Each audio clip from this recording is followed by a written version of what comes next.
Nenhum homem está satisfeito com a sua própria sorte, se fixa a sua atenção na de outro. E isso nos leva a ficar zangados até mesmo com os deuses, porque alguém nos precede, embora nos esqueçamos de que quantos temos procedência, e que quando o homem tem inveja de poucos, ele deve ser seguido por uma legião de pessoas que o invejam. Seja muito bem-vindo, guerreiro, a mais um episódio da nossa série O Ano Estoico, onde eu, Daniel Franco, apresento para você o meu direcionamento, a minha reflexão, o meu conhecimento do estoicismo, para que você possa se tornar um homem com autodomínio, um autodomínio emocional, possa tomar decisões sábias na sua vida e, obviamente, construir um legado de verdade digno do homem que você é. Inclusive, antes mesmo da gente entrar aqui na nossa série, no nosso capítulo, eu vou te dar um direcionamento extremamente importante que vai transformar a tua vida, que é se inscrever aqui no canal para receber diariamente os conteúdos aqui do Ano Estoico sobre estoicismo, inteligência emocional e neurociência. Já clicou? Fechado. Então vamos lá para o nosso capítulo de hoje, onde nós vamos falar sobre esta frase, essa meditação de Sêneca. Vou repetir para você ela, eu dividi ela em três partes, tá? Essa primeira parte é qual? Nenhum homem está satisfeito com sua própria sorte e se fixa sua atenção na de outro. Cara, quantas vezes hoje, com redes sociais, a gente olha ali, abre o Instagramzinho bonitinho, principalmente, né? Abre o Instagram e aí vê o cara com shape adorado por todos. Cara, o cara tem um shape extraordinário. O cara com o carrão, a Lamborghini, a Ferrari e o carro extraordinário. O cara na mansão. O cara com a mulher troféu ali lá. Meu Deus, que mulher. Meu irmão, você viu a curva dessa mulher? Meu irmão é uma máquina. É uma mulher dessa que eu preciso do meu lado. É um carro desse que eu preciso para ser homem de verdade, o provedor. Cara, você não precisa de nada disso. Inclusive, digo mais, quanto mais você inveja, e aí existe uma. Minha esposa costuma falar muito isso, tá? Existe uma linha muito tênue entre admiração e inveja. E você precisa estar muito atento a isso. Você pode muito bem olhar para aquele cara e falar assim: cara, esse cara é foda. O cara trabalhou, o cara conquistou, o cara chegou lá. Irmão, eu também posso chegar lá. Se o cara conseguiu, eu também posso, irmão. Por que não? Porque eu sou foda também. Beleza. Mas existe a linha da inveja. Pô, o cara trabalhou, o cara falando: não, mas ele teve oportunidades que eu não tive. Não, porque ele aproveitou algo. Não, esse cara pode estar roubando, esse cara pode estar fazendo alguma coisa ilícita aqui. Cara, não é normal um cara ter isso. Percebe? Existe uma linha muito tênue. Muitas vezes, a afirmação, o argumento que você traz para você mesmo, as afirmações na tua consciência são corretas. O cara trabalhou. Mas às vezes este complemento vai ser diferenciado por uma única coisa. Se você está alimentando o lobo do sábio, ou seja, a sabedoria dentro de você, as virtudes, ou se você está alimentando dentro de você os seus sabotadores. Inclusive, vou te dizer uma coisa: é bem provável que você tenha um ou mais sabotadores que tenham te pedido de conquistar isso e muitas outras coisas, tá? Não só os bens materiais, como também a questão da sua saúde, do teu corpo físico, que isso não depende de nenhum tipo de recurso, que até na praça você consegue treinar, se for necessário. A calistenia aí surgiu justamente para isso, para tirar esse bloqueio, para que você tenha um relacionamento melhor, para que você valorize mais seus filhos, caso você tenha, para que você valorize mais a tua profissão. E isso tem como base os sabotadores. Se você quer identificar qual dos 10 sabotadores está te pedindo hoje de viver essa vida, o que é que eu te recomendo, te direciono agora? Clica no botão aqui abaixo na descrição ou no primeiro comentário que está fixado, para que você receba uma análise desses 10 sabotadores e um direcionamento comigo para ativar o teu sábio na potência máxima e tenha o seu autodomínio e desenvolva as suas habilidades pessoais para se tornar esse homem extraordinário. Fechado? Se faz sentido para você, clica aí. O que é que eu quero que você entenda agora? Esse processo da inveja bloqueia o teu crescimento, porque você percebe que sempre traz algum tipo de pensamento correlato a algo que você não é capaz de fazer, ou que o outro conseguiu e você, que o outro possui que você não possui. E isso acaba completamente com o teu crescimento. O que é necessário que você entenda aqui? Primeiro, você deve agradecer ao que você já possui. É muito difícil você conquistar algo além se você não agradece pelo aquilo que você já tem. Se você não está grato, se você não está bem consigo mesmo. O ponto de estar bem consigo mesmo não significa que você não deve ter ambição. E aí eu trago um outro conceito para você. Ambição e ganância são coisas completamente diferentes. A ganância vem num processo do ego de ter algo simplesmente para ter, para prazer próprio, para desenvolvimento dos vícios. E a gente sabe muito bem o estoicismo aqui que a gente trabalha, que é aquilo que tira a potência de você. Já no outro lado, você desenvolve a tua sabedoria. Ou seja, a ganância é aquilo que te faz mover para você agir, entrar em ação e sempre buscar o crescimento. E aí vem uma máxima até do livro dos Segredos da Mente Milionária, onde o T. Harvey, ele fala basicamente o quê? À medida que você cresce, as suas finanças, os teus recursos crescem também. Por quê? Porque você estará apto a administrá-los de uma maneira mais sábia, com mais habilidades. Então, eu conversando até com um amigo meu, no dia do meu aniversário, há pouco tempo, a gente estava falando sobre essa questão do dinheiro. Ele falou assim: irmão, o dinheiro cresce, não é para quem ganha rios de dinheiro, etc. Não. O dinheiro cresce na mão daquela pessoa que sabe cuidar bem do dinheiro, que sabe administrar o dinheiro, que sabe utilizar de maneira sábia o dinheiro. Isso é que faz crescer. Seja você ganhando R$ 1.000, R$ 5.000, R$ 10.000, 1 milhão. Deixa eu te falar, se você ganha 1 milhão e a tua mentalidade não está alinhada para este 1 milhão, é bem provável que você tenha um resultado pior do que aquela pessoa que está ali com os seus R$ 1.000 por mês. Por quê? Porque você vai utilizar de forma desenfreada. Porque os teus desejos, os teus vícios vão estar no controle e não o teu sábio. De saber pegar aquele dinheiro e utilizar ele da melhor forma para que ele renda para você, para que ele traga mais recursos para você, para que você cresça cada vez mais. Então pense, o foco sempre deve ser crescer primeiro, para que a partir daí as coisas fora de você cresçam também. Inclusive, a gente tem a máxima, né, que é muito utilizada no processo da inteligência emocional, antigamente no que chamava do coach, né, que infelizmente caiu em desuso aqui no Brasil, por N fatores, mas que é, primeiro você deve ser para você fazer e aí você ter. Essa é a sequência. Quando você tem antes de fazer ou antes mesmo de ser, você acaba não tendo a base, os pilares, a sustentação interna para conseguir manter aquilo na sua vida. Então você vai perder. Isso em qualquer área, tá? Relacionamento. Cara, você se conectou com uma mulher que é incrível, extraordinária. Você fala assim, cara, essa é a mulher da minha vida.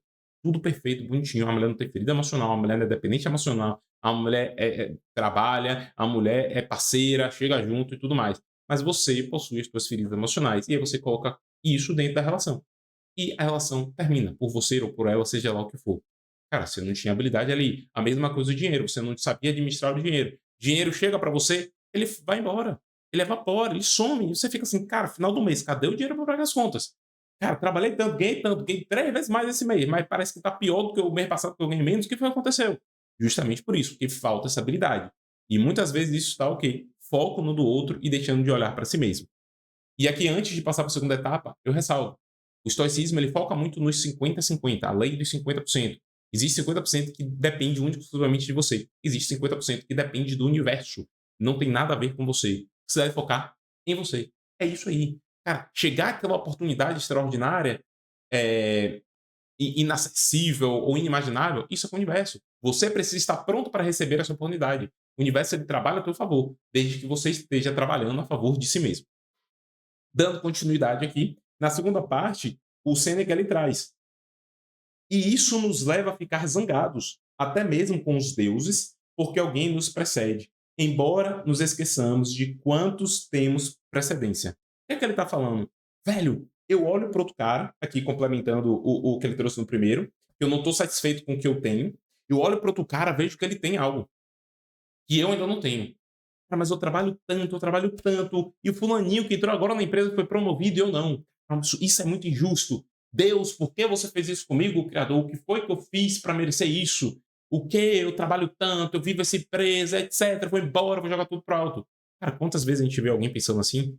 O que é que ele está trazendo aqui? Ah, assim como aquele que você está irado com Deus, e inclusive esse é o nome do livro, tá? De Sêneca, sobre a ira, aquele que você tá irado com Deus porque o cara ali conseguiu uma coisa que você ainda não conseguiu, ou uma mulher, seja lá. E aí você começa a prestar atenção no que, mas espera aí, velho. Existem outras pessoas aqui que estão olhando para mim, estão falando assim, ele tem isso, eu não tenho. Existem infinitas, milhares, milhões de pessoas que queriam ter o teu emprego. Existem infinitas, milhões de pessoas que, se você está desempregado, queriam estar desempregado como você está. Existem pessoas, e eu vou além, que queriam ter a sua dívida, se você tem dívida. Se você está devendo 10 mil, 20 mil, 50 mil, 100 mil, cara, eu não sei quanto você está devendo, mas que tem pessoas que queriam ter a sua dívida. Olha só, cara, como é que é isso, Daniel? Pelo amor de Deus, quem é que quer dívida? Pois é, alguém que tem uma dívida 2, 3, 5, 10 vezes maior que a sua. Eu falo assim, rapaz, que se eu tivesse uma dívida só de 10 mil agora, tava lindo. Mas eu tenho uma dívida de 1 milhão. Cara, se eu tivesse passando. Cara, se eu não tivesse sido promovido, mas tivesse ao menos um emprego, seria outra vida. Como essa pessoa é injusta, é ingrata. Percebe que a gente sempre está no ponto central. É sempre como eu olho para o mundo. Se eu olho para o mundo invejando o outro, vai ter alguém ali atrás me invejando de qualquer forma.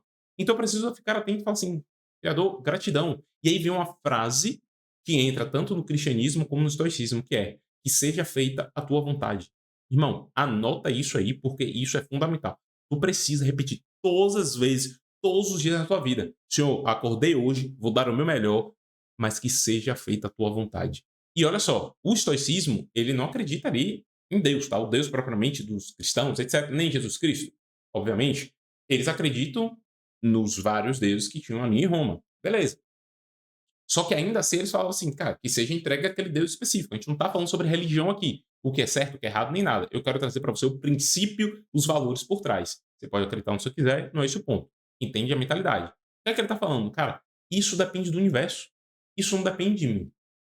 O que é que eu posso fazer é isso aqui. É isso que eu vou me atentar. É isso que eu vou focar. É isso que eu vou colocar em prática. O que é do universo, eu deixo para com o universo. Por isso que você deve colocar essa frase em ação. Que seja feita a tua vontade. Criador, tem uma oportunidade agora aqui de crescer na empresa, de uma promoção. Eu vou dar o meu melhor, mas que seja feita a tua vontade. Até porque, e aí eu lembrei de um filme agora, tá?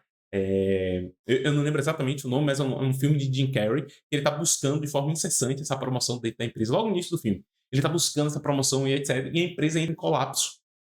Teve muita corrupção, muito desvio de dinheiro, etc. Todo mundo descobriu. E o cara, o chefe dele, liga pra ele e fala assim: Fala, Fulaninho, tudo bem, irmão? Tenho uma boa notícia pra você. Você tá preparado pra aquele cargo, aquela promoção? Ah, eu tô sim, velho. Cara, pois é agora. Você é sócio da empresa.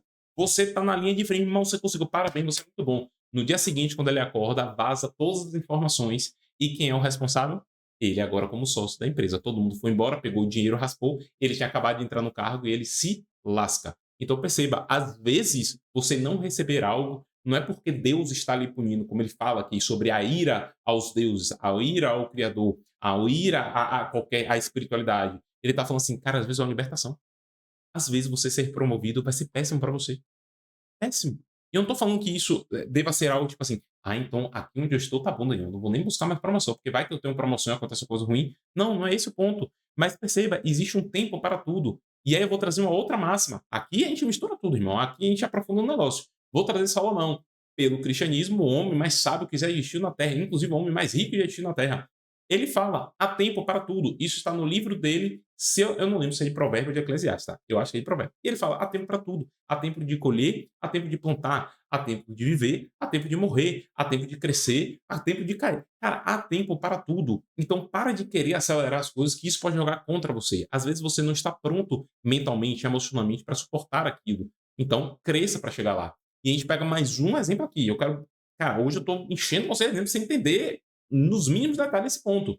Ganhar na Mega Sena, se loteria ou qualquer coisa que for. Bom, se você investe nisso, pelo amor de Deus, você está alimentando a tua mente para o fracasso eterno. Se você faz isso, pare imediatamente. Isso aqui é conselho de irmão, não é assim, eu quero que você fique pobre sua vida toda, não. E, inclusive, estar fazendo isso te mantém na situação que você está. Você poderia estar muito melhor se você não tivesse isso. Por quê? Toda vez que você investe aquele teu dinheirinho ali, que é baixinho, eu sei disso, não faz diferença no final do mês, eu sei disso. Mas toda vez que você investe isso, você alimenta na tua mente o quê? Cara, não precisa trabalhar mais não. Cara, não precisa se esforçar não, porque a tua sorte vai acontecer esse mês. Cara, essa semana vai sair a Mega Sena da virada e você vai ser o próximo milionário do Brasil. Não precisa se preocupar com o trabalho. E acontece o quê? Você não ganha. Novidade, né? Pelo amor de Deus. E aí, sabe que o que isso alimenta dentro da tua mente? Cara, não foi dessa vez, mas na próxima sou eu. Não é tão grande o prêmio, mas não tem problema, mas na próxima sou eu. Tô sentindo aqui, irmão, o número, eu sonhei com o número. Irmão, esquece isso. Isso está te levando cada vez mais para o fracasso. Foca no que está no teu controle. O que é que está no teu controle? Você colocar a mão na massa e fazer o negócio acontecer. Inclusive, se você pega o histórico das pessoas que ganham em mega cenas, em loterias e tudo mais, são pessoas que depois, tá, eram endividadas, depois se tornam mais endividadas do que eram. Depois vivem vidas piores do que viviam nas suas relações, na sua família. É isso, porque elas não estavam prontas para aquilo. Isso que eu preciso que você entenda. E para fechar aqui, a nossa meditação de hoje, do Sêneca, ele fala: e que quando um homem tem inveja de poucos, ele deve ser seguido por uma legião de pessoas que o invejam. O que é que ele está falando aqui? Ele não está dizendo que você não vai sentir inveja. A inveja ela faz parte do ser humano. Obviamente, como eu trouxe para você, existe aqui uma linha tênue entre a admiração e a inveja. Muito tênue. Em algum momento você pode sentir admiração por outro, mas naquele dia que você admira aquela pessoa, aconteceu algo negativo com você. E aí você pode vir aquela chamazinha da inveja, falar assim, cara, se eu tivesse a vida dele, seria muito melhor. Com a inveja, só que ao mesmo tempo você lembra, ah, mas eu devo agradecer, por tudo que eu tenho, porque existem pessoas que estão vivendo pior que eu. Eu não gosto muito de alimentar esse pensamento. Existem pessoas piores do que eu, numa situação pior do que eu. Eu não gosto disso, não. Eu gosto simplesmente do ponto de agradecer ao que você já tem e que você tenha habilidade e capacidade suficiente para conquistar aquilo que você deseja. Acabou. Esse é o ponto. E o que é que Sêneca ele traz aqui? Irmão, aquele que inveja poucos deve ser invejado por muitos. Deve ser seguido por muitos. Deve ser admirado por muitos. Por quê? Porque aquele cara tem um nível de sabedoria extraordinário. Tem um nível de autodomínio emocional extraordinário. E é isso que eu quero que você desenvolva aqui. Por isso que todos os dias eu construo um vídeo fazendo análise, uma meditação histórica, para que você aprenda como homem a desenvolver o teu autodomínio, ativar a sabedoria interna que já habita em você, para que você construa um legado na tua vida, para que você tenha uma vida com sentido, com propósito. É isso que eu busco para você. Então perceba, se você vai selecionar uma pessoa para você ter como referência para você, selecione aquela pessoa e admire ela. Toda vez que você identificar, e é normal, faz parte, você está assim, você possui uma inveja ali naquele momento, cara, eu queria ter a vida dele, por isso, isso, isso. Anote, olhe para aquilo e agradeça pelo que você tem. Na mesma hora, faça esse exercício. Isso é extremamente importante. Eu fiz esse exercício. Eu vira e mexe, me pego fazendo esse exercício. Eu olho uma pessoa, às vezes, com bem material e falo assim: "Cara, eu queria ter isso, como essa pessoa tem isso. Cara, eu acho que eu não tenho o sucesso que essa pessoa tem por causa disso aqui". E não tem nada a ver, porque automaticamente eu já olho para o outro lado e percebo quantas pessoas tiveram sucesso e não tinham aquilo que ele tem, inclusive não tinham muitas vezes nem o que eu tenho. E eu percebo assim: "Cara, não é sobre o que ela tem, é sobre quem ela é e sobre o que ela faz". Isso eu quero que você entenda hoje. E o que é que eu vou deixar aqui de indicação para você, tá? Um vídeo onde eu apresento como você vai deixar de ser escravo das suas emoções, como você vai ativar a tua maturidade emocional como homem, aqui em cima. E aqui embaixo eu vou deixar um vídeo sobre procrastinação, para que você elimine. Daniel, qual vídeo eu devo assistir? Aquele que faz mais sentido para você agora, deixa para depois não. Clique em um dos dois, assiste o vídeo até o final e a gente se vê amanhã no próximo vídeo do Ano Histórico às 20 horas. Grande abraço, guerreiro.